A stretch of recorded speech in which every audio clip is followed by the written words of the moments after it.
Today we'll speak about something about which there could be some confusion. Midos, as we know, can be changed. Midos are like clothes. True, sometimes we are defined by our clothing. For instance, uniforms define us. But even more conventional clothing can put us into a certain box. We can dress like Wall Street executives or like Ford factory workers. We can dress dignified or look cheap. But at the end of the day, we can always change. We can take on a different persona. Of course, I'm not suggesting that midos are as easy to change as a wardrobe.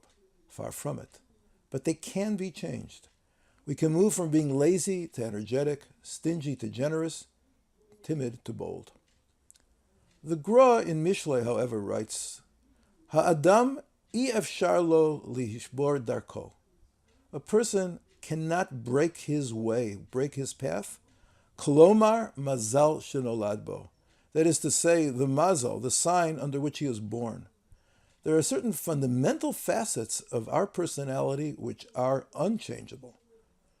What do we mean when we say that midos are changeable, but fundamental traits are not? Following Rabbi Yosef Eber in his Sefer, Yesharim Darchei Hashem, we would suggest that the reality defined by the Gra stems from the fact that the fundamental traits in question do not come from the lower nefesh, but from the higher spheres of the Ruach and the Neshama. Hashem made us to be individuals. If everything about us could change, then the conclusion would be that ultimately we would all wind up looking exactly alike, because we will all be changing into the ideal personality who is totally endowed with good midos.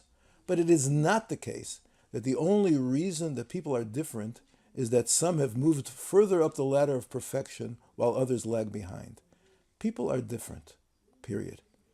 The Gra is alluding to the Gemara Masechta Shabbos, Daf Kuf Nun Vav, which teaches that someone born under the sign of Madim, of Mars, will be drawn to blood.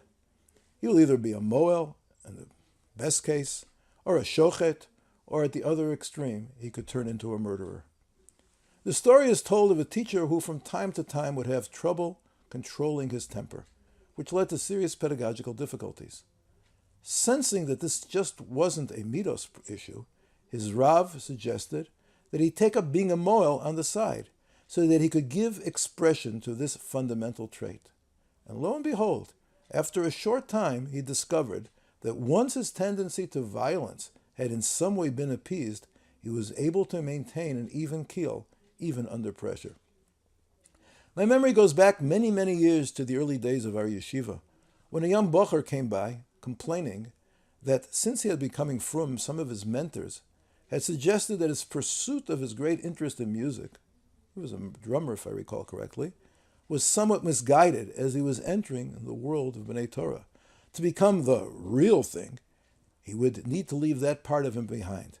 At that point, he was about ready to decide that being a religious Jew just was not for him, but he decided to give yeshiva one last chance. We recognized that as long as he was not able to express his inner connection to music, he would never be happy. We found him an old drum set him up in the basement, and he went on to become a fine Ben Torah, raising a beautiful family. On a different, though related note, the Gemara tells us that part of what a child needs for his healthy development is to break things, just for the fun of it. Some Amoraim would go out looking for discarded pottery, which they would give to their children for that purpose.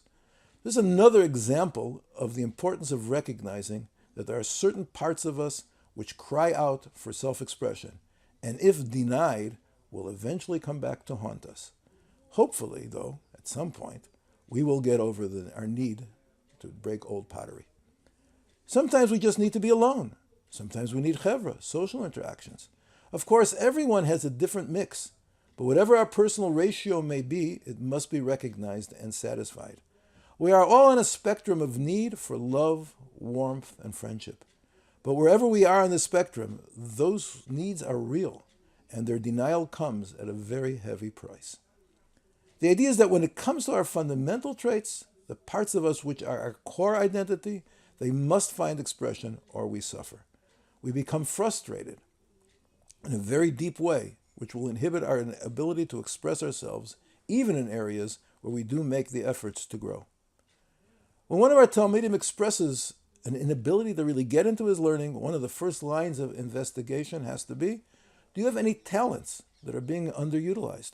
Are you good at art or music or athletics or performing and not finding the opportunities to actualize that potential? And we have to ask, why are these issues so important? And the answer is because our responsibility to Hashem includes the actualization of every single part of our essential self. We can't just sweep our self under the carpet. We may be concerned that if we devote ourselves to all the creative urges that are cooking inside of us, Torah mateheolel, what will be with our Torah? And this is a legitimate concern. But as the Mesilas Yesharim has taught us, we must distinguish between the necessary and that is more than what we really need. Most of our waking hours, of course, will be taken up with our obligations to Torah and mitzvos that we share with everyone else. We need to learn, daven, work, take care of our families, help our communities. In many instances, however, we will be able to find ways to express our unique traits within the world of Torah and mitzvos. If we think in a certain way, then we can learn in a certain way. If we are artistic, we can use that talent to beautify mitzvah objects. If we like to build, we can build sukkos for ourselves and for others. To quote the Shirei Das of Rabbi Yosef Leib Bloch, the Torah requires that we exhibit tif'eres ha'adam, the glory of the fully developed human being.